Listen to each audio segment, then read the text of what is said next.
Excuse me. One second. Called on me. For this client list that you ladies are putting together, you said it would be confidential, but will the public? Could you clarify? Will the public get to see about the list?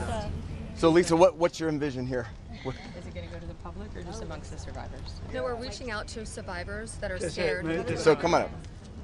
We're reaching out to survivors that are scared to come forward and that also know who they were trafficked to. So that's the list that we're compiling. We're not quite sure, how we're going to release that, or even if we're going to.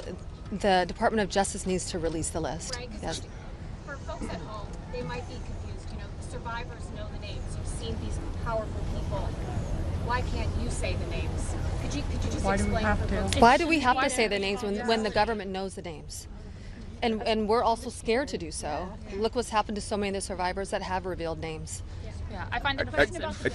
I think it's also worth saying that having represented, I think, between our firm and Boyce Schiller, hundreds of victims, and we've talked to them about the various people that they were farmed out to. So we've created somewhat of a list. Most of these individuals, the victims, are very scared to say these names because they could get sued, they're going to get attacked, and nobody protected them the first time.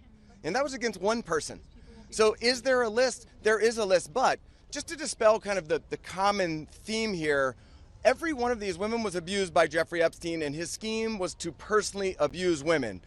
When they reached a certain age, he did farm a section of them, some of them, out to some of his friends. That doesn't mean all of his friends. With that said, I'm more than happy to assist in helping create the list behind the scenes and see what we do with it. But if someone's interested, Go ahead. Hold on. I think if someone's interested in prosecuting, they may have something different to say about sharing a list. But they're not sharing a list for nothing to happen, and that's the experience that they've had for all of these years. Yeah, go ahead.